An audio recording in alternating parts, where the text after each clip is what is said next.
Hello dear students, आज हम पढ़ने वाले हैं क्लास 10th मैथमेटिक्स अध्याय 1 वास्तविक संख्या। ठीक है, वास्तविक संख्या के अंतर्गत अगर हम बात करें तो बहुत से टॉपिक आपके हटा दिए गए हैं। ठीक है, न्यू एनसीईआरटी बुक की बात करें यानी कि न्यू सिलेबस 2023 से 2024 की बात करें। ठीक है, तो उसके अंतर्गत वास्तविक संख्या में आपके बहुत से टॉपिक हटा दिए गए हैं। ठीक है, तो इसलिए इस वीडियो को शुरू से लेकर अंत तक जरूर देखना, क्योंकि इस वीडियो से हम इस वीडियो से स्टार्ट करने वाले हैं न्यू सिलेबस को। ठीक है, तो जो न्यू सिलेबस है यानी कि जो न्यू एनसीईआरटी बुक है 2023 से 2024 के लिए सभी वीडियो, ठीक है, सभी आपका जो अध्याय है, ठीक है, सभी चैप्टर वाइज वीडियो अपलोडेड है। ठीक है, आप चैनल पर जाकर देख सकते हो या चैनल के प्लेलिस्ट को भी चेक कर सकते हो। ठीक है, तो अगर हम बात करें, देखिए अध्याय 1 है, ठीक है, वास्तविक संख्या। तो वास्तविक संख्या में क्या क्या हटाया गया है उसमें अगर हम बात करें तो देखिए वास्तविक संख्या के अंतर्गत आपका जो प्रश्नावली 1.1 है। ठीक है, देखिए अगर हम बात करें पुराने बुक की, ठीक है, तो इसके पास भी पुराना बुक है, वो ध्यान से देखिएगा। देखिए पुराने बुक में जो आपका प्रश्नावली 1.1 था वो पूरी तरीके से हटा दिया गया है। ठीक है, तो इसको आपको क्या करना है, कैंसिल आउट कर देना है। इस प्रश्नावली को पढ़ने से कोई मतलब नहीं होगा, क्योंकि इससे परीक्षा में, ठीक है, इससे परीक्षा में कोई सवाल आएगा नहीं। ठीक है, देखिए अगर हम बात करें प्रश्नावली 1.2, ठीक है, देखिए प्रश्नावली 1.2 की बात करें, ठीक है, तो प्रश्नावली 1.2 को प्रश्नावली 1.1 बना लोगे। ठीक है, पुराने बुक वाले ध्यान दीजिएगा। ठीक है, प्रश्नावली 1.2 को प्रश्नावली 1.1 बना लोगे, जिसमें आपके क्वेश्चनों की जो संख्या है 7 है। ठीक है, और उदाहरण की बात करें तो इसके जो उदाहरण है उदाहरण नंबर 5 से स्टार्ट होने वाले हैं। ठीक है, तो इसलिए आपको उदाहरण को भी ध्यान से समझना है। ठीक, उदाहरण भी उतने ही इंपॉर्टेंट होते हैं जितने आपके प्रश्नावली के सवाल है। ठीक है, तो उदाहरण को भी हम करेंगे और प्रश्नावली को भी हल करेंगे। ठीक है, बहुत ही अच्छे तरीके से इस न्यू सिलेबस को स्टार्ट करने वाले। ठीक है, इसलिए वीडियो को शुरू से लेकर अंत तक जरूर देख लेना। ठीक, अगर आप चैनल पर नए हो तो यार चैनल को जरूर सब्सक्राइब कर लेना, अपने दोस्तों के साथ शेयर कर देना। ठीक है, वीडियो अच्छी लगी तो वीडियो को लाइक भी कर देना। ठीक है, तो देखिए आगे बात करें तो आपका आता है प्रश्नावली 1.3। ठीक है, पुराने बुक में है प्रश्नावली 1.3 को आप प्रश्नावली 1.2 बना लोगे। ठीक है, जिसमें क्वेश्चनों की संख्या 3 है। ठीक है, बहुत ही इंपॉर्टेंट है। ठीक, ये जो चैप्टर है बहुत ही इंपॉर्टेंट है आपके एग्जाम की दृष्टि से।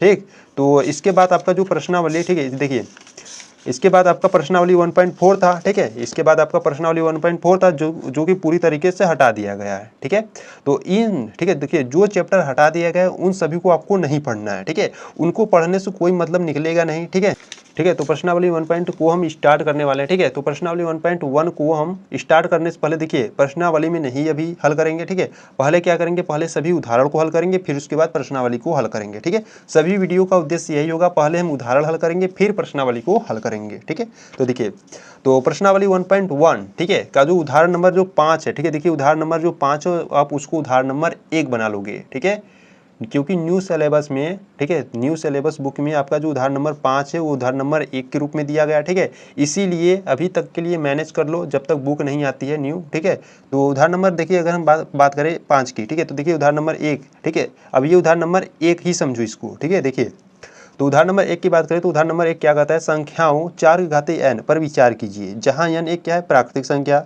जांच कीजिए कि क्या n का कोई ऐसा मान है जिसके लिए 4 की घाते n अंक शून्य पर समाप्त होता है। ठीक है, देखिए प्रश्न को पहले आपको ध्यान से पढ़ना है। ठीक है, यहाँ पर जो n है वो एक प्राकृतिक संख्या, तो प्राकृतिक संख्या किसे कहते हैं ये आपको मालूम होना जरूरी है। ठीक है, तो प्राकृतिक संख्या क्या होती है, प्राकृतिक संख्या वह होती है जो 1 से लेकर अनंत तक जाती है, उसे हम क्या कहते हैं, प्राकृतिक संख्या कहते हैं। ठीक है, और ध्यान से यहाँ पर प्रश्न पढ़िएगा, कोई यहाँ पर कराते जांच कीजिए कि क्या n का कोई ऐसा मान है जिसके लिए 4 की घाते n अंक शून्य पर समाप्त होता है। ठीक है, ध्यान दीजिएगा, शून्य पर समाप्त होने का मतलब जो इसका इकाई अंक है, ठीक है, वो शून्य पर समाप्त होता है कि नहीं ये आपको जांच करना है। ठीक है, जैसे अगर हम बात करें, जैसे मान लो यहाँ पर अगर हम बात करें, देखिए जैसे मान लो आपके पास 70 है। ठीक है, आपके पास क्या है, 70 है, तो 70 का जो इकाई अंक है वो क्या है, शून्य। ठीक है, यह शून्य पर समाप्त हो रहा है। ठीक है, इसी प्रकार से मान लो 45 है, तो 45 का जो इकाई अंक है 5 है, वो 5 पर समाप्त हो रहा है। ठीक है, तो वही प्रश्न कर रहा है कि आपको जांच करना है कि क्या n का ऐसा कोई मान है जिसके लिए 4 की घाते n अंक शून्य पर समाप्त हो रहा है। ठीक है, ये आपको जांच करना है। ठीक है, तो चलो हल करते हैं उदाहरण नंबर फर्स्ट को। ठीक है, तो यहाँ से हम देखने वाले हैं उदाहरण नंबर फर्स्ट। ठीक, तो ध्यान से देखिएगा, पहले हम उदाहरण को हल करेंगे फिर उसके बाद प्रश्नावली की। ठीक है, तो पहले हम उदाहरण को हल करेंगे फिर उसके बाद प्रश्नावली की ओर बढ़ेंगे। ठीक है, तो ध्यान दीजिए, देखिए जो दिया पहले उसे आप लिख लो। ठीक है, देखिए आपको क्या दिया, तो यहाँ से लिखोगे चूंकि प्रश्नानुसार दिया है। ठीक है, चूंकि प्रश्नानुसार दिया है, आपको क्या दिया, एक संख्या दिया था। ठीक है, एक संख्या दिया था 4 के घाते n। ठीक है, 4 के घाते n। ठीक है, आपको एक संख्या दिया था 4 की घातीय n, और जहाँ n क्या था, ठीक है, अगर हम n की बात करें तो n क्या था, प्राकृतिक संख्या। अब प्राकृतिक संख्या क्या होता है, प्राकृतिक संख्या जो 1 से स्टार्ट होता है और अनंत तक जाता है। ठीक है, तो 1 2 3 और यह कहाँ तक जाएगा, अनंत तक जाएगा। ठीक है, तो यहाँ से हम देखिए क्या करेंगे, यहाँ से हम लिखेंगे पहले n बराबर 1 लेने पर। ठीक है, n बराबर 1 रखने पर या लेने पर वही एक ही बात है। ठीक है, तो n बराबर 1 रखने का मतलब जैसे देखिए 4 की घातीय n है। ठीक है, तो n के स्थान पर हम क्या रखेंगे, 1 रखेंगे। देखिए 4 n के स्थान पर 1 रखेंगे तो बराबर में इसको हल करोगे तो 4 आएगा। ठीक है, इसी प्रकार से आप रखोगे n बराबर 2 रखने पर। ठीक है, n बराबर 2 रखने पर, यानी कि देखिए 4 की घातीय n है। ठीक है, n के स्थान पे 2 रखोगे, 4 n के स्थान पे 2 रखोगे। अब 4 की घातीय 2 है तो इसको किस प्रकार से लिखोगे, 4 गुणे 4। ठीक है, इसको हल करोगे तो 16 आ जाएगा। ठीक है, 4 चौका 16। ठीक, इसी प्रकार से n बराबर 3 रखने पर, ठीक है, बहुत ही सिंपल तरीके से समझाने वाले हैं। ठीक है, देखिए n बराबर 3 रखोगे तो 4 की घातीय n आपके पास संख्या ही है। ठीक है, तो 4 हो गया। ठीक है, n के स्थान पे क्या रखोगे, 3 रखोगे तो यहाँ पे 3, और 4 की घातीय 3 को किस प्रकार से लिखोगे, 4 गुणे 4 गुणे 4 लिखोगे। ठीक है, अब इसको देखो गुणा करो, 4 चौका 16, 16 चौका 64। ठीक है, तो 64 हो जाएगा। ठीक, और रखना चाहते हो तो और रख सकते हो, मान लो n बराबर इसी प्रकार से रख लो 4 रखने पर।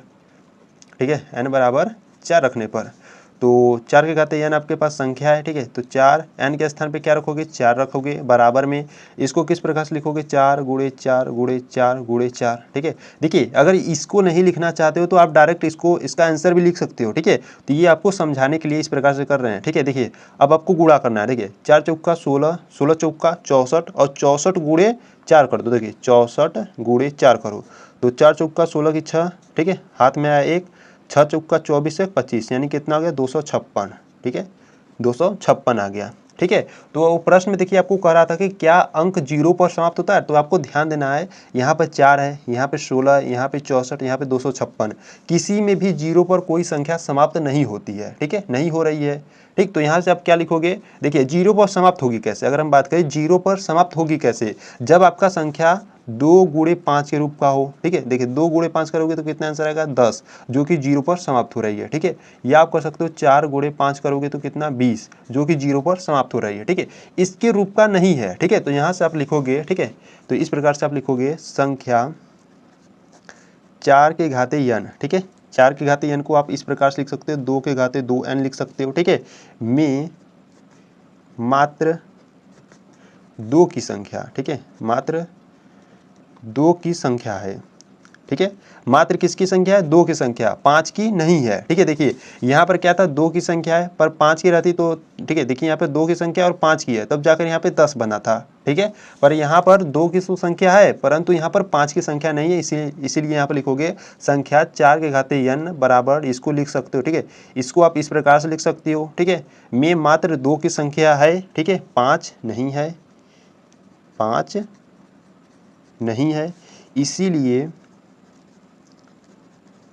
इसीलिए संख्या 4 के घातीय n का अंतिम अंक, ठीक है, अंतिम अंक का मतलब समझ रहे हो, इकाई अंक। ठीक है, अंतिम अंक या इकाई अंक कहो। ठीक है, इकाई अंक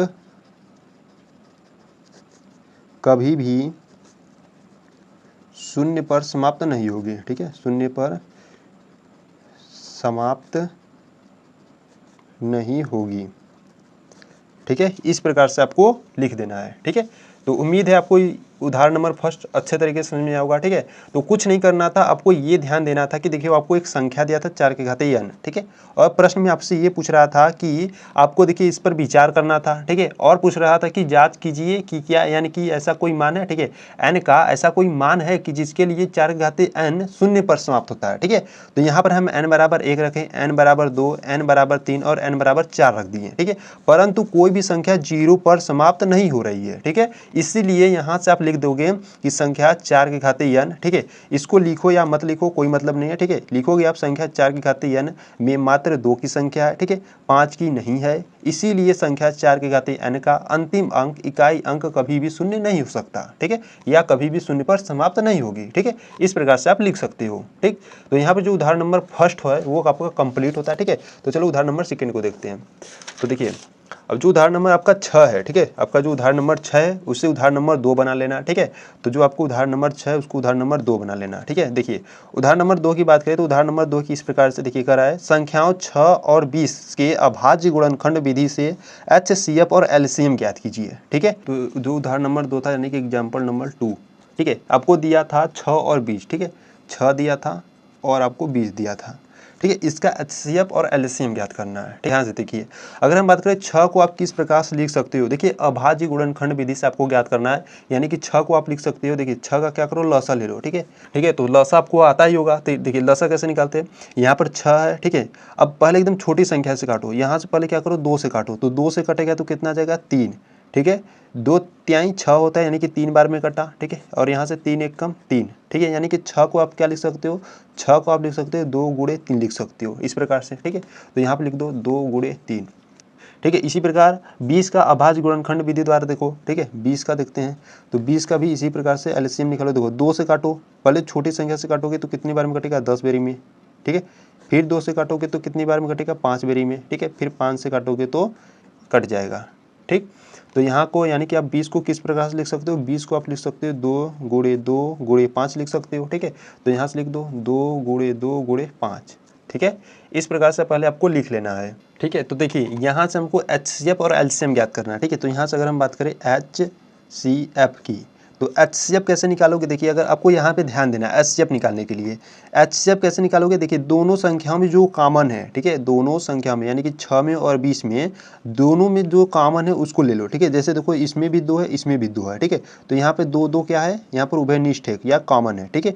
तो जो कॉमन होगा हम उसको लिख लेंगे, ठीक है, और कोई कॉमन है नहीं तो नहीं लिखेंगे, ठीक। तो यहाँ से HCF कितना हो जाएगा 2 हो जाएगा। वही हम बात करें LCM की, ठीक है। तो LCM में ध्यान दोगे, जो कॉमन है उसको तो लोगे ही, ठीक है, जो कॉमन है उसको तो लोगे ही, और जो संख्याएं बच रही है उसको भी लोगे, ठीक है। तो जो संख्या देखो यहाँ पे 2 5 3 यहाँ पर बच रहा है ना, तो उसको भी लोगे। तो यहाँ पे 2 हो जाएगा, 5 हो जाएगा, 3 हो जाएगा, ठीक है। तो इसका गुणा कर दो, तो गुणा करोगे तो देखिए 2 दूना 4, ठीक है, 4 गुणे 5 करोगे तो कितना हो जाएगा 20, और 20 का गुणा 3 में करोगे तो 60, यानी कि ये, ठीक है। तो यानी जो LCM वो कितना आ जाएगा 60 आ जाएगा, और जो HCF है वो 2 आ जाएगा, ठीक है। तो इस प्रकार से आपको ज्ञात करना है, ठीक है। अगर देखिए अगर हम बात करें वही सूत्र पर रखें, ठीक है, आपको एक सूत्र भी बताया था ना, पहली संख्या गुणे दूसरी संख्या बराबर LCM गुणे HCF, ठीक है। तो देखिए यहाँ से अगर हम सूत्र की बात करें तो सूत्र से भी आप ज्ञात कर सकते हो। देखिए तो सूत्र क्या होता है, सूत्र होता है आपका पहली संख्या, ठीक है, पहली संख्या गुणे दूसरी संख्या बराबर में क्या होता है LCM होता है इंटू HCF होता है, ठीक है। तो यहाँ से देखिए आपको एक ही ज्ञात है, ठीक है। जैसे मान लो आपको HCF ज्ञात है, LCM ज्ञात करना चाहते हो, तो यहाँ पे देखिए पहली संख्या जो है वो 6 है, गुणे दूसरी संख्या 20 है, बराबर में LCM अगर ज्ञात करना चाहते हो, ठीक है, तो LCM लिख लो, गुणे HCF का मान आपको देखो अभी निकालो, यहाँ पे 2 है, ठीक है, तो 2 हो गया। तो यहाँ पे 6 गुणे 20, और देखो यहाँ पे 2 गुणा में है, इसी इधर लागू तो भाग में हो जाएगा, बराबर में क्या बचेगा LCM, ठीक है। तो यहाँ से देखिए 2 एक कम 2, और इसको काटो 2 तिहाई 6, तो 3 का गुणा 20 में करोगे तो कितना आ जाएगा 60 आ जाएगा, ठीक है। यानी कि जो LCM है वो कितना आ गया 60 आ गया, ठीक है। तो यहाँ से भी सूत्र से भी निकाल सकते हो, और ऐसे भी LCM का मान भी 60 है, ठीक है। तो आप किसी भी तरीके से निकाल सकते हो, ठीक है। तो यहाँ पे जो उदाहरण नंबर 2 है वो आपका कंप्लीट होता है, ठीक है। तो उदाहरण नंबर 3 को देख लेते हैं। तो देखिए, ठीक है, तो देखिए उदाहरण नंबर 3 किस प्रकार से है। तो देखिए प्रश्न करा है, अभाज्य गुणनखंडन विधि द्वारा 96 और 404 का HCF ज्ञात कीजिए और फिर इनका LCM ज्ञात कीजिए, ठीक है। बहुत ही सिंपल सवाल है। देखिए आपको इसको क्या करना है, आपको सूत्र पर ही रखना है, ठीक है। देखिए यहाँ पर हम हल करने वाले हैं एग्जाम्पल नंबर 3 को, ठीक है। देखिए अगर हम बात करें तो प्रश्न में आपको दिया क्या है, आपको देखिए एक 96 दिया है, ठीक है, और आपको एक 404 दिया है, ठीक है। तो 96 और 404 को आप किस प्रकार से लिख सकते हो, ठीक है। देखिए 96 को लिखना होगा तो यहाँ पर आपको लगे, तो यहाँ पर आपको 96 का अभाज्य गुणनखंड विधि करना होगा, ठीक है। देखिए किस प्रकार से, यहाँ से पहले 2 से काटोगे तो कितनी बार में कटेगा, ठीक है। यहाँ पे देखिए 2 चौक का 8 होता है, ठीक है, यहाँ 8 यानी कि एक बचा है, यहाँ पर एक इसके सामने जाएगा तो ये 16 हो जाएगा, ठीक है। तो 16 होगा तो 2 अट्ठे 16 हो जाएगा, ठीक है। तो इसके बाद फिर काटो, देखो 2 से काटोगे तो फिर, ठीक है, तो फिर 2 से काटोगे तो 2 दूनी 4, 2 चौक का 8, ठीक, फिर 2 से काटोगे तो 12, फिर 2 से काटोगे तो 6 आ जाएगा, फिर 2 से काटोगे तो 3, और फिर 3 से काटोगे तो 1 आ जाएगा, ठीक है। तो यानी कि 96 को आप इस प्रकार से लिख सकते हो 2 गुणे 2 गुणे 2 गुणे 2 गुणे 2 गुणे 3, ठीक है। तो कितनी बार 2 है, 1 2 3 4 5 बार 2 है, और एक बार 3 है, ठीक है।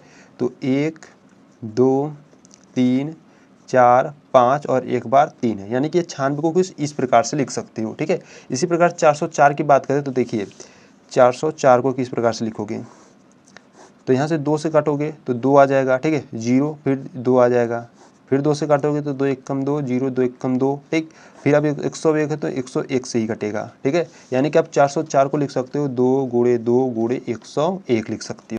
ठीक है, तो यहाँ से हम क्या करेंगे, HCF और LCM ज्ञात करेंगे। तो यहाँ से अगर हम बात करें HCF की, ठीक है, तो HCF देखिए, HCF में क्या होता है, दोनों में जो कॉमन होता है उसको लेंगे। ठीक है, देखिए यहाँ पर भी 2 है, यहाँ पर भी 2, यानी कि यह क्या है, कॉमन है। ठीक है, यह भी एक कॉमन है। ठीक है, जितना आपको कॉमन मिल रहा है उसको क्या करो, इस सर्कल में ले लो। ठीक है, और कॉमन है, ठीक है, नहीं है तो मत लो। ठीक है, तो और कॉमन नहीं है। ठीक है, तो यहाँ से लिखोगे HCF में 2 गुणे 2। ठीक है, 2 गुणे 2 का मतलब 4 आ जाएगा। ठीक है, इसी प्रकार से आप ठीक है, तो इसी प्रकार से आपको LCM भी ज्ञात करना। तो LCM कैसे ज्ञात करोगे, देखिए LCM आप इस प्रकार से भी ज्ञात कर सकते हो। LCM की बात करें तो देखिए, जो आपका जो कॉमन है उसको तो लोगे ही। ठीक है, 2 गुणे 2 तो लोगे ही, और जो बच रहा है उसको भी ले लो। ठीक है, देखिए 1 2 3 बार 2 है। ठीक है, 3 बार 2 है, गुणे 3 है, गुणे 101 है। ठीक है, इसका अगर गुणा करोगे, ठीक है, इन सभी का गुणा करोगे तो आपके पास आएगा 96। ठीक है, 96 यानी कि 9696, इतना आंसर आएगा। ठीक, या आप इसको सूत्र की भी सहायता से हल कर सकती हो। ठीक है, तो देखिए सूत्र की, ठीक है, तो देखिए सूत्र की सहायता से, तो सूत्र में क्या होता है, पहली संख्या आपका 96 गुणे दूसरी संख्या 404 बराबर में HCF इंटू LCM होता है। ठीक है, तो HCF आपका है 4 इंटू LCM आपको निकालना है। ठीक है, तो देखिए किस प्रकार से निकालोगे, तो 4 इधर क्या है, गुणा में इधर लाओगे तो बट्टे में हो जाएगा, यानी कि 96 गुणे 404 बट्टे 4 हो जाएगा, बराबर में क्या बचेगा, LCM। ठीक, तो देखिए 4 एक कम 4, और यहाँ से 4 एक कम 4 बचा। ठीक है, 0 है तो 0, 4 एक कम 4।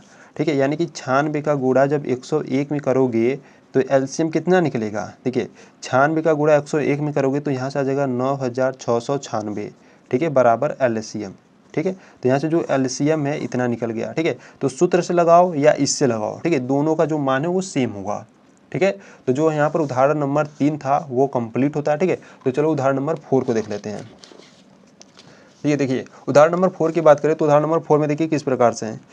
ठीक है, तो उदाहरण नंबर 4 देखिए, उदाहरण नंबर 8 को आप क्या करोगे, उदाहरण नंबर 4 बना लोगे। ठीक है, देखिए अगर हम प्रश्न की बात करें तो कह रहा है संख्या 6, 72 और 120 का अभाज्य गुणनखंड विधि द्वारा HCF और LCM ज्ञात कीजिए। ठीक है, बहुत ही सिंपल है। ठीक है, उसी तरह से आपको सभी को ज्ञात करना है।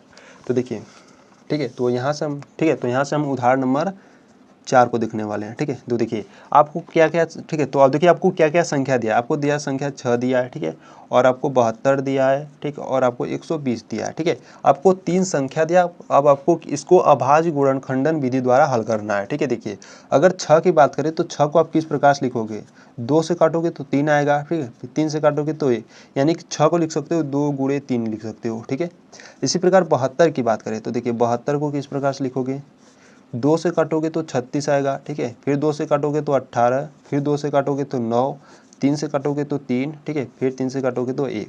ठीक है, 72 को आप किस प्रकार से लिखोगे, 2 गुणे 2 गुणे 2। ठीक है, 3 बार 2 है और 2 बार 3 है। ठीक है, तो 3 गुणे 3। ठीक, इसी प्रकार 120 को देख लो, तो 120 की बात करें तो 120 का भी आप इसी प्रकार LCM निकालो। देखो 2 से काटोगे तो 60 आएगा। ठीक है, फिर 2 से काटोगे तो 30, फिर 2 से काटोगे तो 15, फिर 3 से काटोगे तो 5। ठीक है, फिर 5 से काटोगे तो 1, यानी कि 120 को आप किस प्रकार से लिखोगे, 2 गुणे 2 गुणे 2। ठीक है, 3 बार आपका 2 था और एक 3 गुणे 5। ठीक है, तो 3 गुणे 5।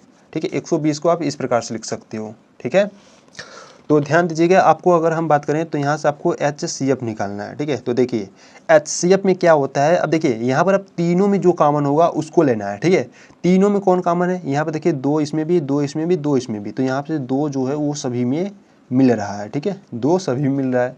और कोई संख्या ऐसा मिल रहा है तीनों में, देखिए यहाँ पर 3 है, यहाँ पर 3 है और यहाँ पर भी 3 है। ठीक है, यानी कि ये जो 3 है यह भी हमको क्या मिल रहा है। ठीक है, तो इस प्रकार से इसको सर्कल में बना लेना। ठीक है, तो यहाँ पर HCF की बात करें तो यहाँ से 2 मिला। ठीक है, और यहाँ से एक 3 मिला। ठीक है, तो हल करोगे तो 6, यानी कि जो HCF है कितना आ गया, 6 आ गया। ठीक है, तो LCM की बात करें, ठीक है, LCM, तो देखिए LCM आप क्या करोगे, जो कॉमन है उसको ले लो, 2 गुणे 3 ये कॉमन है। ठीक है, और जो संख्याएं बच रही उसको ले लो। देखिए यहाँ पर 2 है और यहाँ पे 2 है। ठीक है, तो 2 गुणे 2, ठीक है, 2 गुणे 2, और क्या है 3 है एक, और एक 5 है, ठीक है। तो इसको हल करोगे, ठीक है, इसको हल करोगे तो आपको क्या मिलेगा, 480 मिलेगा, ठीक है। इसको जब हल करोगे, देखिए 2 गुणे 3 करो, ठीक है, इस प्रकार से इसका गुणा करोगे तो आपको 480 मिलेगा, ठीक है।